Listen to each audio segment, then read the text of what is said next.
This is the month of November, and we are going to have a look at the Christmas lights, and we're gonna go to the Opera House to see their shop, probably full of Christmas decoration, and then we're gonna have a look at the masks, what the actors and singers are wearing during the performance in the Opera House. The weather is quite good, so I cannot complain. We are in the Covent Garden. Oh my God, this is one of the most famous opera house in the world. And you can just walk in freely. For a very long time, I didn't know you can just walk in to the opera house. I thought you need a ticket or something like that. But no, the ground floor is completely free. You can go in. There's always some sort of exhibition you can look at. And here you can see the mask. These are huge. For comparison, look at the door next to it. These are huge. And actually, when you put it on your head, you can see through them. And look at this, look at the details of the dog and the other animals. It's absolutely fantastic. So whenever you're studying something and you want to use AI or any sort of tools, you need to think of this. Look at this craftsmanship. This is absolutely amazing, astonishing. The eyes are perfect. You can actually see a soul in there. It's absolutely amazing. With a friend, couple of years ago, we went to the cinema and there was a live video feed from the opera from New York, and they did interviews with the people who are basically extras. They are not actors, they are not singers, they are just there, and like hundreds of them, in full makeup and uniform and costumes and stuff. And they were absolutely loving it. They were doing it as a hobby. And when I look at these masks, I'm thinking about them. It's such a great thing to do in your free time. Most of my friends, they moved out of London and actually like Europe. They just left Europe, and they said that they miss only one thing, and those are the Christmas markets in Europe, in England, in Germany, in France, because they are amazing. Look at this. This is Covent Garden, the market. It's basically an indoor market, so there's a roof, and these massive Christmas decorations are really worth the visit, and spend even a whole day just to take picture of them. And after that, we were walking around, and it's November, so they already turn on the lights for the Christmas decoration for these angels at Oxford Circus and Regent Street. And this is the Liberty. On the top of it, you can see the Christmas trees. And these angels, oh my God, these are going to be all over the social media again. These are huge. Look, almost wall to wall. Tons and tons and tons of dried leaves. Wonderful autumn day, and we're going to Battersea Park Power Station. I really like exposed brick walls.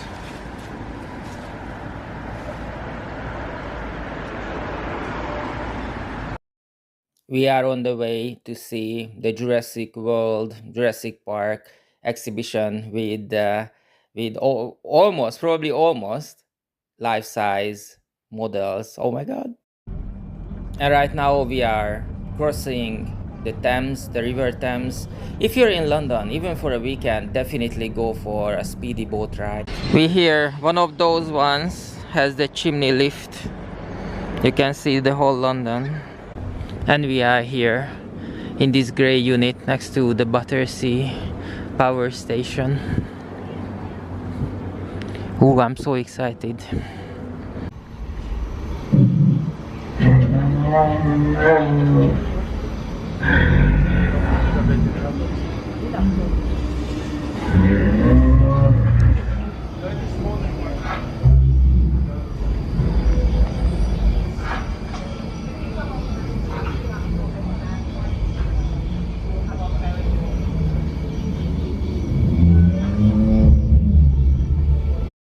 you can read books about dinos, you can watch the movies, but being in a same room with one of them and imagine your life living in this sort of environment, it's really mind blowing. And to build up your life thinking of any time one of these creatures can peek in through the cave. Okay, this one got a nervous breakdown, so probably we need to run for cover very very soon. It was a 10 out of 10 experience, really worth the money. And now that we finished, we're gonna look for something to eat. Look at this Battersea power station. It was in one of those Batman movies as well. And you can go up to one of the chimneys like this. It's called the chimney lift. Not this one, I think the other one on the other side. And you can enjoy the view of London. And what I understood, that this side has lots of shops inside and offices, but some people actually live there, so there are flats here as well.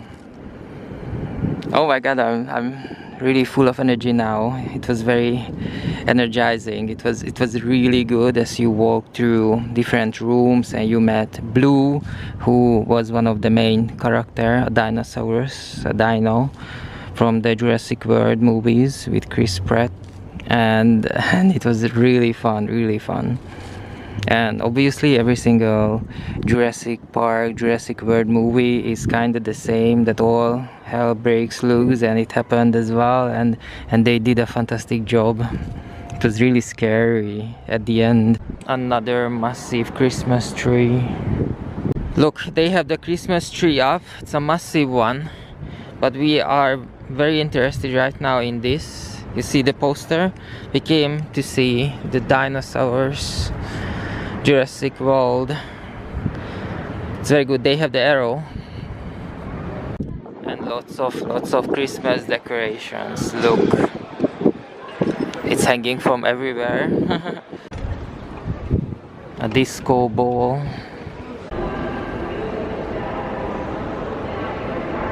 Obviously it doesn't function like a power station anymore, and instead of destroying it, they made it into a shopping center. The disco ball is my favorite. Probably it took days for them to decorate this massive place. So this is what they were working on.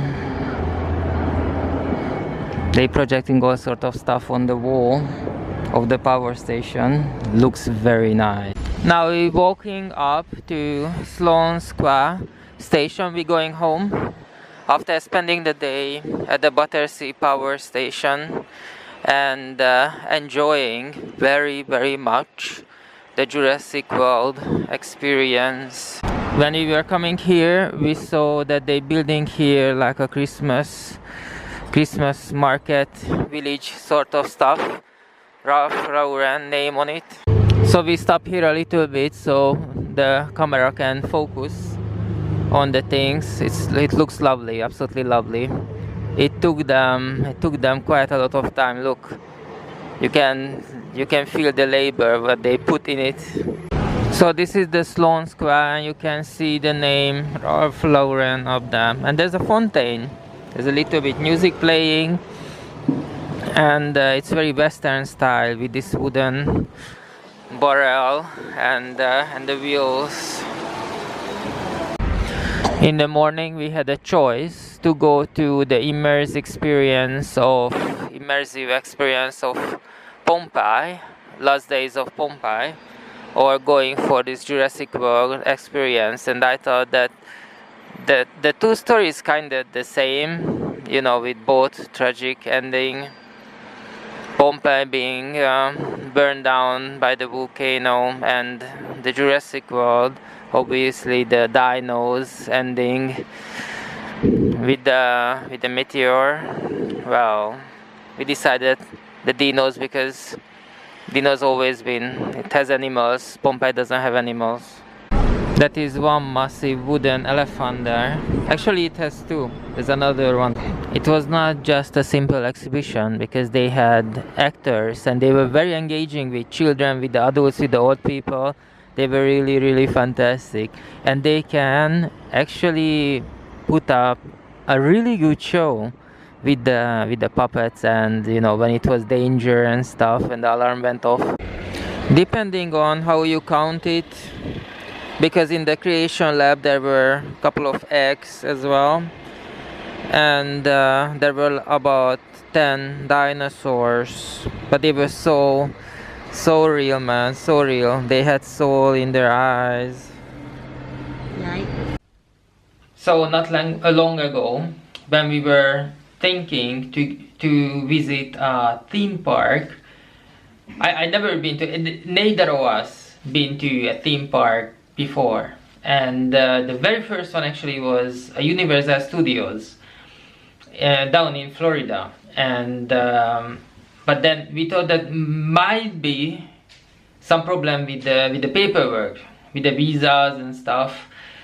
When I was younger, I spent every summer at US, but the other people, my friends who were coming, they were never really been on a flight before.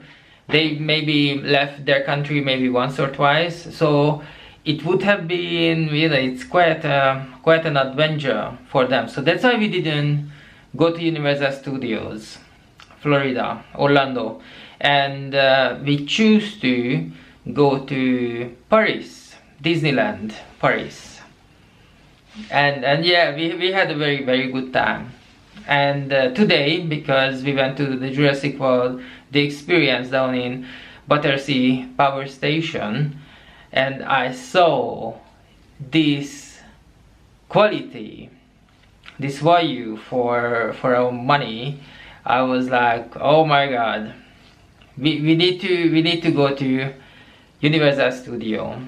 I don't say that we should have, you know, gone to Universal Studios instead of Disneyland Paris, but yeah, might have worth the paperwork and the traveling time, you know, 12 or 16 hours to get there. And yeah, I was so happy today, and the staff was amazing, very respectful for the customers, and everything was so clean, so clean. It was a good time. The family wanted to see the Oppenheimer movie. I remember when it was such a cool thing, you know, all summer was about Barbenheimer.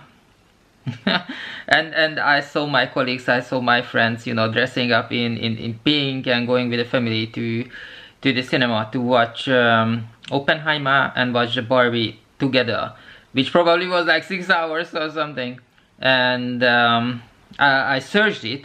Every time I'm looking for a movie, what I do, I put the title in the Google, and I put stream, and I put UK as well, because for some reason, if you don't put UK there, you don't put the country, it will show where you can see it in the USA anyway. So I put the UK, and it turned out it's the only place where you can actually watch it. It was the Netflix, and I don't have Netflix, so I registered for the Netflix. I was so surprised. Oh my god, it's 18-19 pounds per month.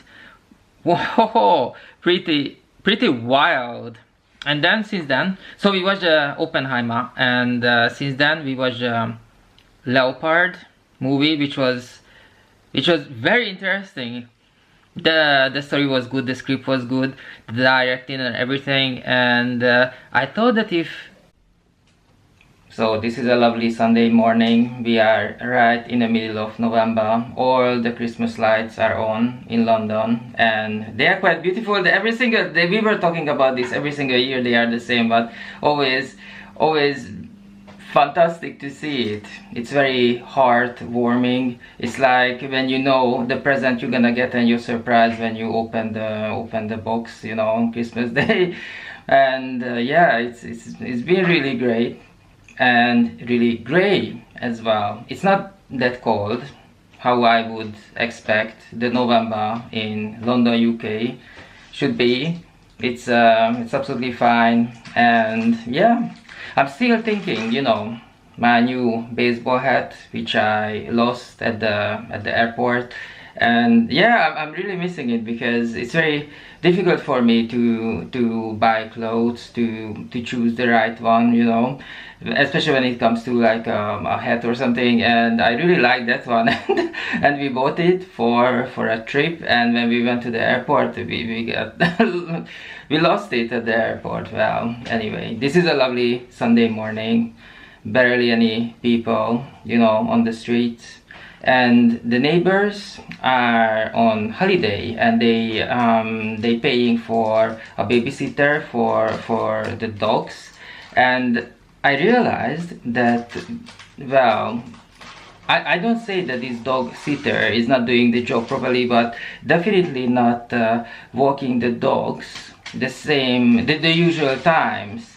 And many times when I see the dogs, I do things like I organize my life in the morning. When I see the dogs, okay, I need to do this and that, and I realize that I don't see the dogs, and oh, I forgot to do this, I forgot to do that, and I don't look at the clock. I just look outside and I see these dogs at 9 o'clock, that dogs 10 o'clock, because they always, there's a certain time, it's a certain rhythm of life, it's they always going by the clock. And when they are on holiday, well, the dog sitter, probably they don't give the time to the dog sitter. That's why the dog sitter just goes on the different times, which is probably not really good for the dogs, because the animals, they usually they are like creatures of habit. They like to do things in the same time.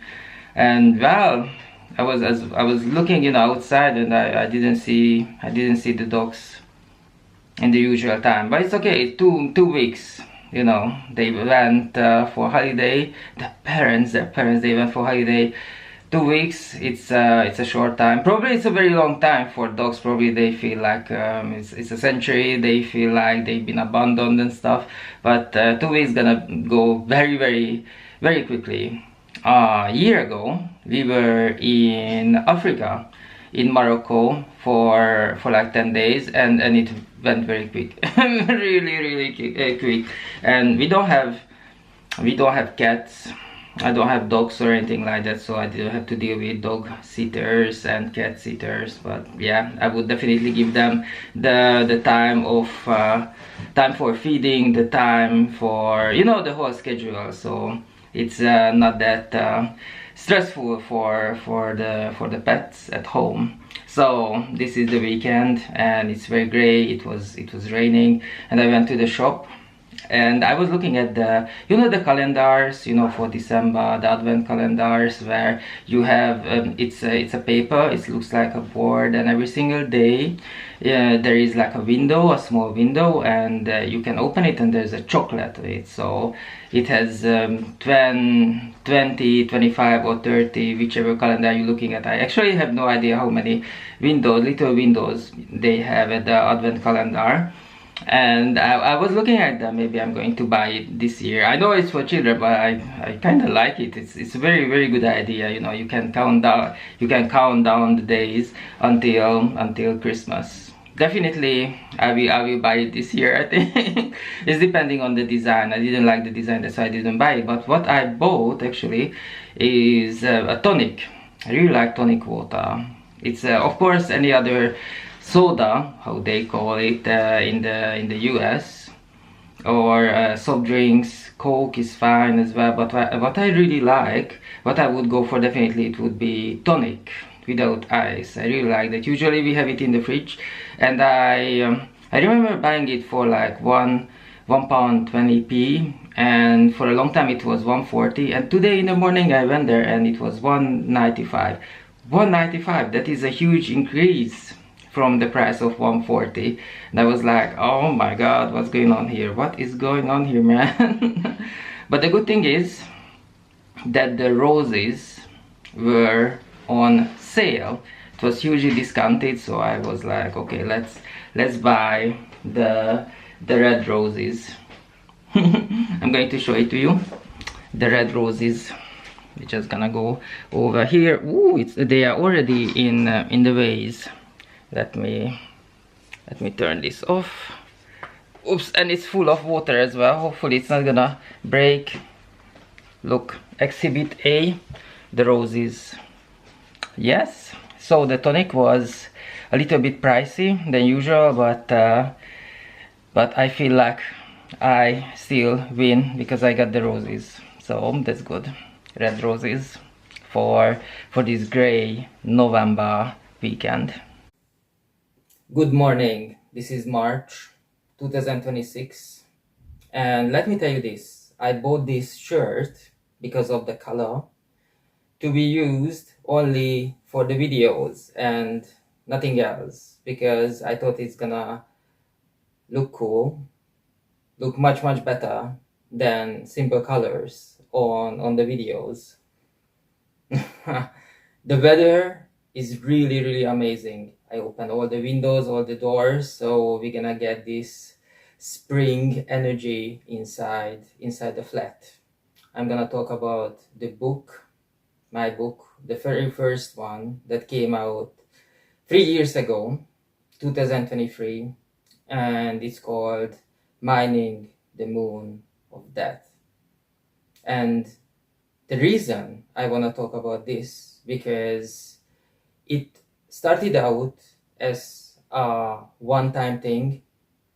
There was so many things going on at the time, and I said, okay, I need to wait a lot of time, and might as well do something. And doom scrolling, going on social media and watching videos of other people, it just didn't help.